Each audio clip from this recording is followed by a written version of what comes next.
Just weekly BhagavatSanga program. This is our program where devotees read a particular set of prayers from Srimad Bhagavatam and present their realizations each week. We are continuing the theme of the prayers of Sukhdev Goswami, which is from Srimad Bhagavatam, Canto 2, Chapter 4, verses 12 to 23. Today we have a wonderful devotee presenting, Abhay Prabhu. Prabhu, thank you for your service, and over to you, Prabhuji. Hare Krishna. You're on mute, Prabhuji. Thank you, Prabhu, and thank you, devotees, for coming. And first, I would like to offer my obeisance to all the devotees that are present, and also to Jesubhadra Mataji and Satsai Prabhu for actually creating this forum, where we have an excuse to actually study properly and then try to present.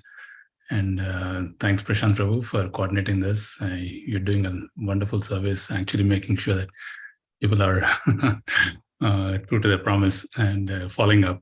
Thank you so much for that. So, as Prabhu said, we're reading from Canto 2 of Srimad Bhagavatam, Chapter 4, 12 to 23. And this chapter is process of creation. So just a brief history on the background on this. Sutta Goswami is instructing Parikshit Maharaj. Parikshit Maharaj is destined to leave his body in 7 days because of the curse. So he is wondering what he should do and how he should actually spend the rest of the 7 days. Parikshit Maharaj himself was a pure devotee. In fact, so pure that at the time when he was in the womb, Krishna himself protected him from the great Astra. So he was such an exalted devotee, and now he's thinking what is the best way to spend his last 7 days. And the Sukhdev Goswami happens to come by, and then he takes shelter of Sukhdev Goswami to tell him what is the best time that he can do in the last 7 days remaining in his life. So Sukhdev Goswami, of course, he is son of Vyasadeva, who is a liberated soul even in the womb himself. And but though he was impersonalist when he was in the womb, when he stayed in the mother's womb for 16 years. So because he was not sure, he may fall in Maya. But when Lord Krishna himself assured him that he'll be protected, and then he comes out of the womb, and then Vyasadeva instructs him the whole Bhagavatam, where he actually gets perfection of life, where he's and enjoys hearing Bhagavatam, and then even liberated souls enjoy Bhagavatam. So now Sukhdev Goswami is completely learned. He knows every all the Vedas, all the Upanishads and everything. But when Parikshit Maharaj asked him what is the best thing to do, he gave him Bhagavatam. So that shows the importance of Bhagavatam, of all the scriptures, of all the Vedas, of all the information that is available in the entire universe. The Vedas of that, Sukhdev Goswami gave him Bhagavatam. That shows the importance of Bhagavatam, and that's why Srila Prabhupada has actually translated Bhagavatam. He could have translated any of the 18 Puranas, he could have translated any of the 4 Vedas and then given it to us, but he gave Srimad Bhagavatam. So that shows the importance of Bhagavatam. And Sukadeva himself, when he was not ready to hear Bhagavatam, when he was actually an impersonalist, Vyasadeva attracted him by 2 verses, which is one is where Vyasadeva gives him the verse of Barahapidam, where Krishna, he talks about the beauty of Krishna. And that attracted the heart of Sukhdev Goswami by hearing the beauty of Krishna, that how beautifully he has a peacock feather on his head, how beautifully he wears his dhoti, and how beautifully he has a flute and all the description. By hearing that, he gets attracted. And then Vyasadeva gives him another verse, where he talks about Putana being delivered by Krishna. When Putana came to kill Krishna, Krishna was so merciful that he gave her, he killed her and gave her the position of mother in the spiritual world. So even a demon who came to kill Krishna, had very bad intentions to kill Krishna. She was liberated in the position of mother. So how kind Krishna is. Hearing these verses, Sukhdev Goswami completely got transformed into a personalist or other bhakti yogi. So when Parikshit Maharaj asked him what is the best thing that he can do, and what in the 7 days, Parikshit Maharaj was given Bhagavatam. And prior to these verses, Parikshit Maharaj is asking about creation, how this creation happens, what is this? So then Sukhdev Goswami was meditating how to take Parikshit Maharaj from where he is to even higher. In the sense, Bhagavatam is for, even for liberated people, Bhagavatam is can give happiness. Because liberated people means they are already beyond the 3 modes of nature. They have their Atma Ramas. They are like, they don't need anything external for their happiness. But Bhagavatam can give happiness to even to Atma Ramas or liberated people. So Sukhdev Goswami gives that. So now, as a great spiritual master, he is showing us how to, when we are talking about Bhagavatam, how do we deliver? It's not just a theoretical book, or it's not a book where a scientific book that you just read and just memorize and give it and talk about it. But Bhagavatam is actually living person. It's Krishna himself in the form of his words. So when we want to speak Bhagavatam, when we want to present Bhagavatam, how Sukhdev Goswami himself, who is a Mahabhagavat, who is a liberated person, Mahabhagavat, who knows the purport of all the Vedas, whether he's all the Vedanta he knows, he himself is praying to Lord Krishna that please give me strength, please give me knowledge, please give me the proper words, please give me the ways by which I can inspire Parikshit Maharaj, and I can do justice to your words. So he's actually praying to Lord Krishna. These prayers from 12 to 23 that Satsai Prabhu has chosen for us to speak on are the prayers of Sukhdev Goswami, that he is going through the intense feelings of emotions and love and dependence on Lord Krishna. So those, before even speaking about answering the question of Parikshit Maharaj. So just imagine if we are speaking to an elite or audience who know practically almost everything, and we are trying to present something to such a person. So just imagine how much knowledge we should have and how much dear that what we are presenting we should have. So Sukhdev Goswami was presenting to Parikshit Maharaj in front of Narad Muni, Vyasadeva, all the exalted devotees who are liberated souls and who are pure devotees of Krishna. What to talk about liberated souls? They are pure devotees of Krishna. So he is intensely praying to Krishna that how his words can actually inspire the devotees who are hearing this message. So I was going through this message. So I was thinking, generally we are reading these verses over so many weeks. So I was thinking I will concentrate a little bit on just on the purports, not as much as on the verses itself, since we have already read that, and we pretty much everyone who's attending has an idea on that. So I was thinking that I'll just go, because Prabhupada has given such amazing purports in this. Practical Prabhupada said that there's nothing more beyond my books that you need to know. And what to talk about Prabhupada's books, even these purports, these 12 verses, 10 verses that if we read, that has everything practically. Prabhupada has practically given everything in these few verses itself. So I thought I'll just go through those verses. And just like you all are exalted devotees and you all already know all this information, but Bhagavatam is such wonderful that even a person who has very little idea or very little taste about it, speaks about it, it can be enjoyed. So I hope I can do some, please, the devotees and Srila Prabhupada. So Srila Prabhupada in the 12th verse, he talks about the three modes of nature. Of course, we know three modes of nature are goodness, passion, and ignorance. And the three predominant deities are Brahma, Vishnu, and Brahma, Vishnu, and Maheshwara for the three modes of nature. So, and the Vishnu is in the mode of goodness. So he's controlling the mode of goodness, and Brahma is passion. He's given the task of secondary creation. Primary creation is done by the Lord himself, because the basic elements are available and basic ingredients are available. Just like a woodworker can create amazing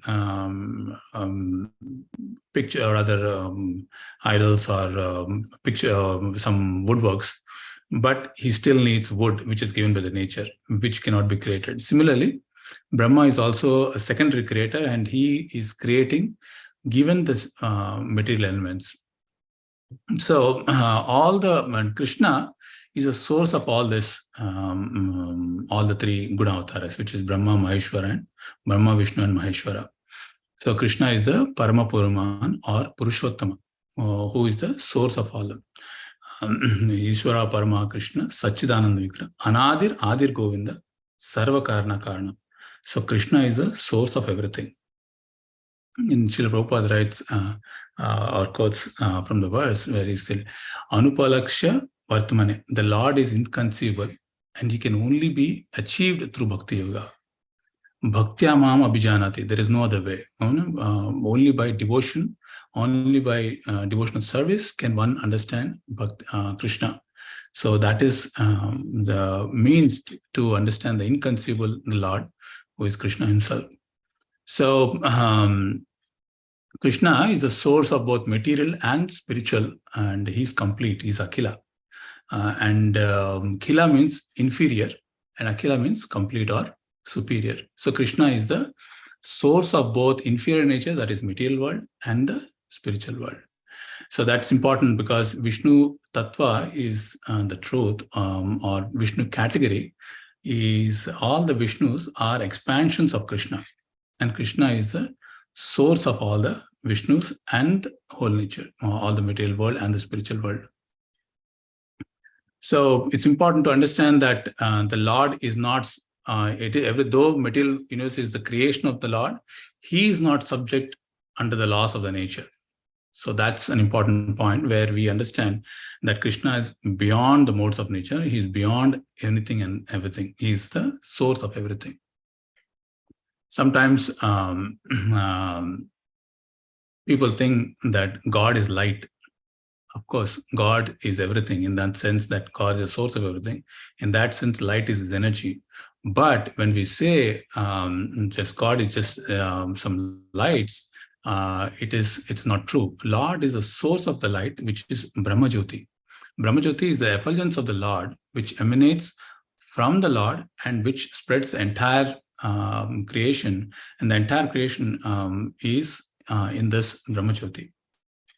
Srila Prabhupada mentions that Brahmajyoti, in which all the planets are floating, is just like sun is the source of light and the sun disk is the source. Similarly, Goloka Vrindavan is the sun disk and it is the source of all the Brahmajyoti. So, that is why if someone thinks that Brahmajyoti is in all and is source of the Lord, then that is mistaken. That we have to understand that Brahmajyoti is just an emanation from the spiritual body, the body of the Lord. Lord is equal to everyone. Lord is, he is even his punishment or his love, just like a father. He is equal both to his children. One may be misbehaving, he may chastise the child, one child, and other child, he may show him loving emotions to him. But as a father, he is equal to both. So That's why even when a demon is killed by the Lord, they get impersonal liberation, or they also get liberated. Mr. Prabhupada also talks about the different types of sannyasis which are, there are Kutichaka, Bahudaka, Parivajakacharya, and Paramahamsa. These are different sannyasas, stages of sannyasas that one can go. And even impersonalists can be in the Paramahamsa stage. But even in there are, Srila Prabhupada talks, there are two types of Paramahamsa stage, which is, one is impersonalist, which is Brahmanandis. Second is Premanandis, which are devotees. So of the two, the Premanandis are much transcendental and much higher, and it talks about where one has developed pure devotion to the service of the Lord. So that is, they Premanandis, they actually serve the Lord in a personal way. So that's so Prabhupada talks about that. And in the next verse,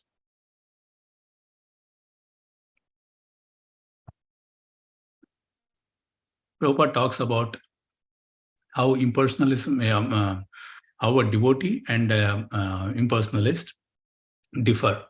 So devotee has the liberty, or devotee has the nice thing where he can serve the Lord personally. And the examples given are Nanda Maharaj, Yashoda, Arjuna, Sudama, Sridama. These are the examples who are devotees, friends, who can have the personal relation with the Lord. Whereas the impersonal relation, when they are thinking of impersonal Brahmajyoti as everything. So Brahmajyoti is limitless and it's all pervasive, but it does not have a personal feature where a person can actually go and serve the Lord. So that is why devotees do not like impersonal liberation. For them, it is worse than hell. So devotees are always concerned about the personal form of the Lord, whereas impersonalists or mundaners, as Prabhupada puts it, it's a wonderful word, mundaners, he puts it, that they are captivated by Brahmajyoti, the effulgence of the Lord. And Brahmajyoti is so vast, but and the infinite number of universes, material universes, are floating in this. And we as mundaners, as Prabhupada talks about, or mundane people who are not very educated in the bhakti process, they are so overwhelmed with even the small universe that we are in.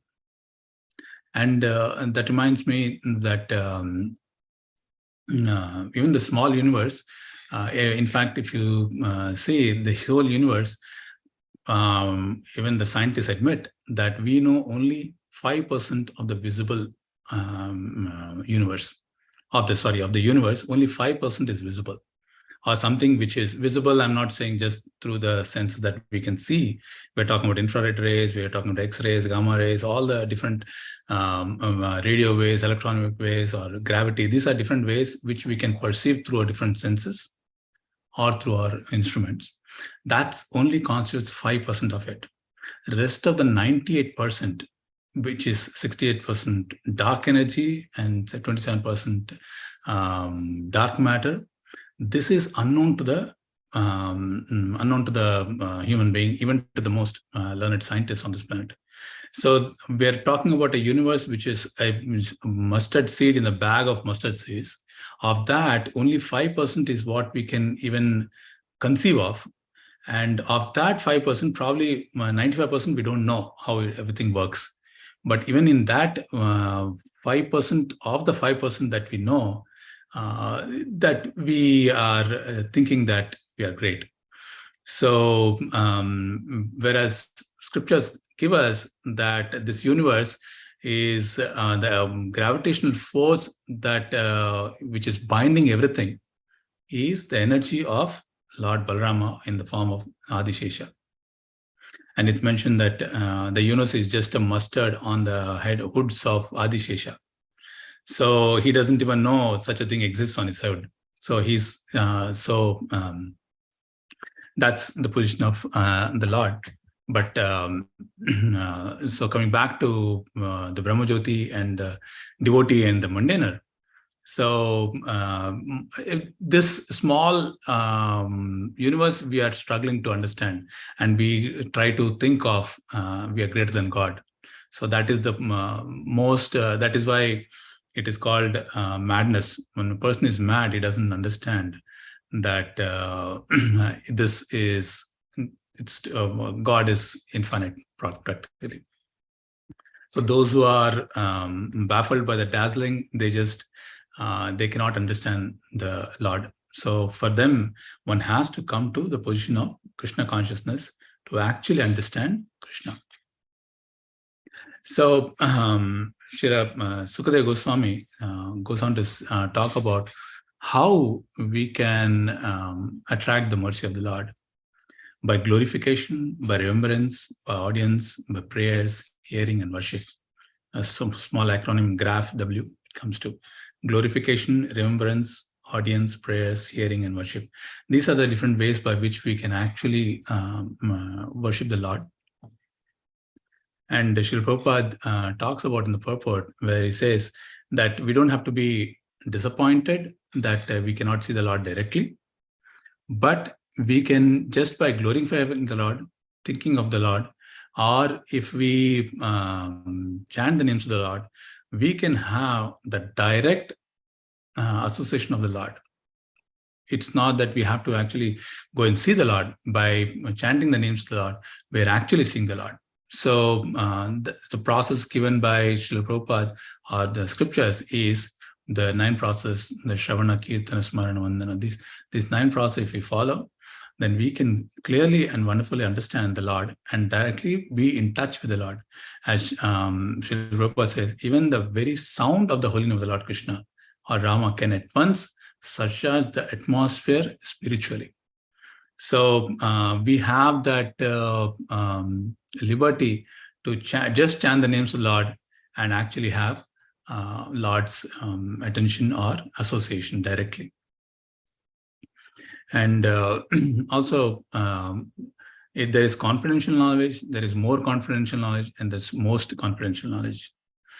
So confidential knowledge, when we know about ourselves, when we realize who we are, that we are not this body, we are Atma, that is confidential knowledge. And then there is God realization. When we realize Krishna, then that is more confidential knowledge. And when we are engaged in the service of Krishna, that is the most confidential knowledge. And that is where bhakti process actually takes us to that. So unlike jnana or karma or dhyana, this process, bhakti process, actually takes us to the Lord immediately, to the lotus feet of the Lord. There are many processes for liberation, but to actually get to the service of the Lord, to actually understand or actually be with the Lord, bhakti is the only process. So that is why we stick to the process of bhakti by chanting the names Hare Krishna, Krishna Krishna, Hare Hare, Hare Rama, Rama Rama, Hare Hare. When we chant the names of the Lord and when we are remembering the Lord, that is our perfection of life. There is nothing beyond that. There is nothing. We don't have to go to any mental speculation. We don't have to do any head over heels yoga asanas. We don't have to go for dhyana. But just by the process of chanting the names of the Lord and following the 4 regulative principles and reading Bhagavatam and association with devotees, that gives us the perfection of our life. So that we don't have to do extra. That's the whole point. The process, though the Lord is inconceivable, the process is very simple. It is just that how much we want to apply the process, that depends on us. So we have to how much we want to progress, that again, it's in our hands. No one has to tell us that you have to do this. We know this is the process.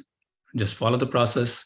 If we can stick to the Shravana, Kirtana, Smarana, Vandana, all the process, 9 process of bhakti, then we'll automatically achieve perfection without any difficulty.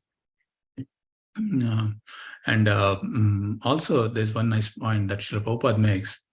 All the philanthropic work and the humanitarian work, that activities are done, if they are not done for the ultimate goal of life or to please Krishna, then all those activities are useless. In fact, in one of the conversation with another devotee, Srila Prabhupada is saying, we are not here to do humanitarian work.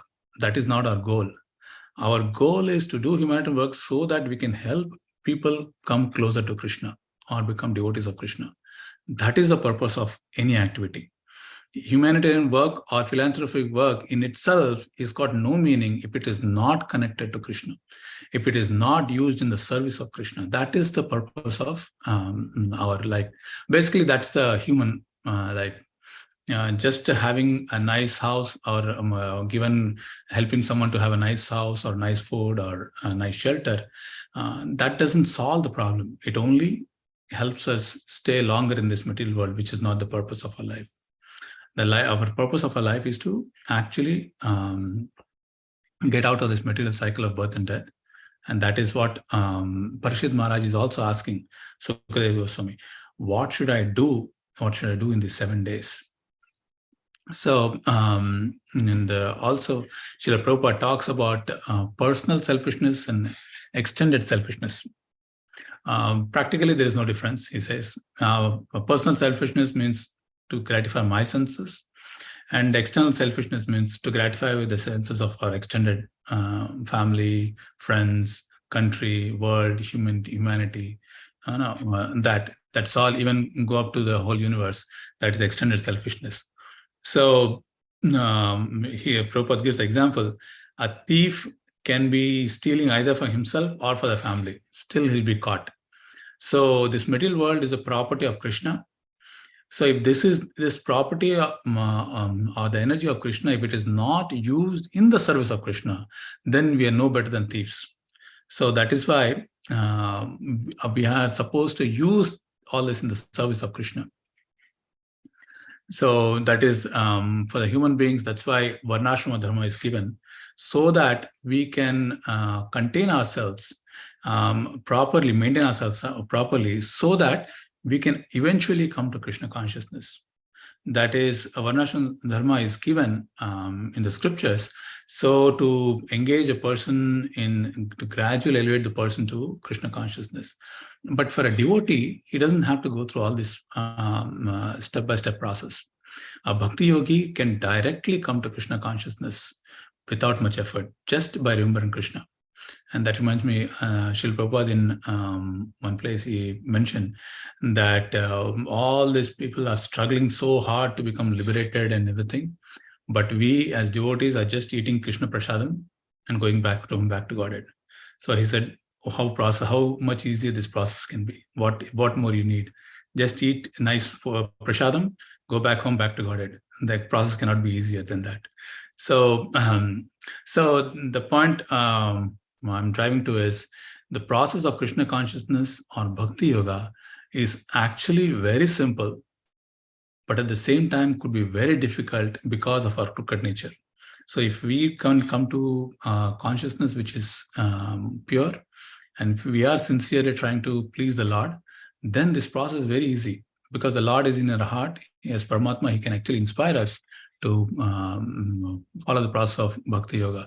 And Sukhdev Goswami, though he's completely Mahabhagavat, he's praying as if like a neophyte devotee who is not and who needs help to actually speak these words. So it shows how much merciful he is and how he is showing. And last week, Abhay Prabhu wonderfully explained the 18th verse, where Kirata Hunandra Pulaka, that verse where even the most abominable people can be elevated to Vaishnavas, and Prabhupada has shown that example. He has shown that example where even the most fallen soul or fallen people who are drunkards, who are people who are not even clean in their day-to-day habits, such people, Srila Prabhupada has brought them to saints. What to talk about? Today we are worshipping such people. That means this process is so perfect that anyone who applies, who dips in this ocean of Ganga, Bhagavatam Ganga, can immediately become pure saint. And so that is the purity of this process of bhakti yoga. Only by taking shelter of a pure devotee, we can enter into the realm of Bhagavatam, and where we can actually understand Bhagavatam to the perfection as given by Sukhdev Goswami. So, I'll just take 1 minute more, where the superiority of bhakti is over the other process. All the other processes lead us to a certain extent, but they fail. But when other processes like Jnana Yoga, Karma Yoga, Dhyana Yoga, when they come into Bhakti Yoga, that is when they lead to perfection. So we are very fortunate that we have this process of Krishna consciousness given by our superiors, by our acharyas. So if we can somehow stick to this process to the end of our life, whether it is simple or difficult, or somehow by hook or crook, somehow we can stick to this process, that will lead to a perfection. So with that, I'll end here. And thank you very much for giving me this opportunity. I hope I have not misspoken, and forgive me if I've misspoken anything. Hare Krishna, Krishna Krishna, Hare Ram, Hare Ram. Krishna devotees ki jai. Thank you, Abhay Charan Prabhu. Wonderful class, Prabhu. Very inspirational for me. I will share some of the points that you made that I really liked. You started with the background of Sukhdev Goswami and the importance of Bhagavatam, that of all the Vedas, Sukhdev Goswami decided to present Bhagavatam, and Srila Prabhupada translated this specific Srimad Bhagavatam because of how powerful it is and how it will help purify us. You also mentioned that the 2 verses that Vyasadeva used to attract Sukhdev Goswami about the beauty of Krishna and then the liberation of Putana, and then and how that transforms Sukhdev Goswami into a personalist, and that also is shows how powerful that Srimad Bhagavatam is. And you connected that to how the whole point of the Srimad Bhagavatam is to take an already liberated soul like Parikshit Maharaj and take them even further. So that's the goal of Srimad Bhagavatam. Reading Srimad Bhagavatam is becoming liberated, but even going beyond that. So thank you, Prabhu. And I'll cover some other points. You talked about why why we need to read all of these things, that it's that because that there's nothing else beyond the Prabhupada's words and books, and everything that we need to know is in these verses. And you talked about the 3 modes and how the only way to overcome this is through devotional service, how Krishna is the source of all energies, and he's also beyond the energies. You gave the nice analogy of the light, and how the Lord is really the source of the light, and the light is Brahma Jyotir. You talked about the 2 types of sannyasis, like Paramahamsas or impersonalists, and then also, the second point from the purports was, how devotees and impersonalists differ. And you also talked about how we can attract the mercy of the Lord. In the verse, Sukhdev Goswami talks about glorification and remembrance, prayers, worship, hearing, all of those things, and you connected that with 9 stages of bhakti.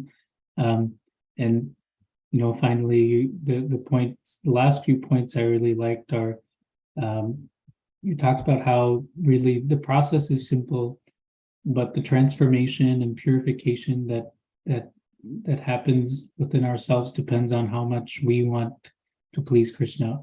So if we don't want to please Krishna and our goal is not Krishna, then the process becomes very difficult. It's difficult for the crooked.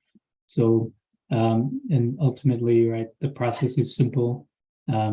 If we sincerely try to please the Lord, it will be easy. But if we and the process is so powerful and purificatory that even most abominable people can be liberated, and there's no other path that Jnana Yoga or Karma Yoga will never get us there. It's only through Bhakti Yoga and taking shelter of a pure devotee who can help us understand Bhagavatam, that we'll be able to go back to God. Thank you so much, Prabhuji. I wasn't able to cover all the points, but you very nicely connected all the purports from Srila Prabhupada. So thank you sincerely for your service, Prabhuji. With that, devotees, we will end the program here. Hare Krishna, and we'll continue next week. Hare Krishna. Hare Krishna.